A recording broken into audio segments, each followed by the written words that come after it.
am the Urban Animist, here to bring you a guide to the unknown and the unseen. Today I will be talking about the Norns. This is Section 1, Gods and Cosmology, Part 3, the Norns. The Norns are a very interesting subject, and the plural for Norn is Nornir in Old Norse. I'm going to make this episode as short as possible, but no less informative.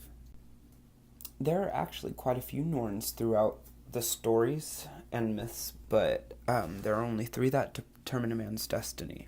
Their names are Urd, Verdandi, and Skold, roughly translated to what has happened, what is happening, and what should happen. The Norns lived at the edge of the well of Urd, near the roots of Yggdrasil, the world tree. It is said that the Norns visit newborn children to determine events that will happen in his or her life. The Norns, Urd, Verdandi, and Skold, are older than all the gods and giants. They always have been and always will be. They were there before everything else was. And since they determine a person's fate, they can seem cold and uncaring to the individual who might decide to work with them. But they do care. They just show it in other ways. So you probably won't get a sense of joy when communing with them. They are amazing teachers who can teach one to see a person's weird and even help fix something in someone's web, so to speak. Weird is fate, and it can be seen as a web that we are all connected to. Every cross of a string is an interaction or a big life event. These life events can be seen as knots or stuff like that. Maybe even a rough string hanging on only by a thread.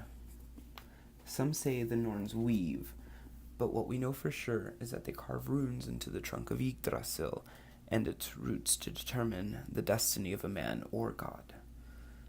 We must never forget how Odin gained knowledge of the runes. He watched the Norns from Asgard, carving runes into the tree, and he became intrigued with the runes. So he wanted to know them. He wanted the knowledge of them for himself. The runes' native home was the Well of Urd, where the Norns lived.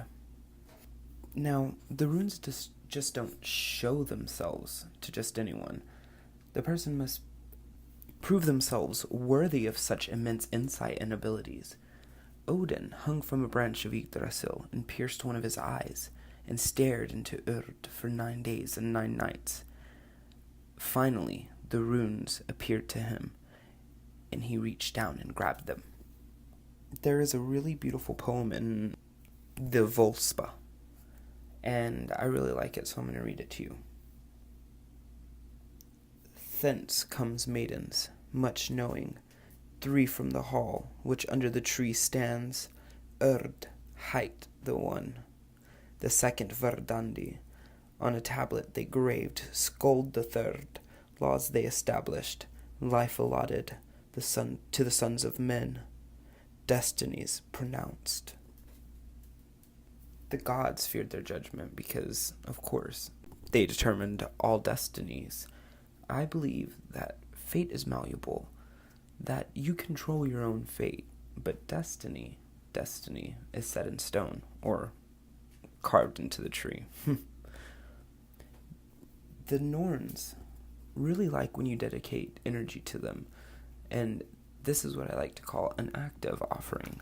When you're doing housework or even, making something, if you dedicate this energy that you're producing while doing these tasks, to the Norns, they really love it, they really appreciate it, and they accept it easily. The Norns watch us with detachment and can seem and be cold and sharp as steel.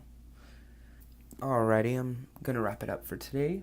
This is the Urban Animist, and I hope that I have illuminated some part of the unknown and the unseen for you today. I hope you have a great night.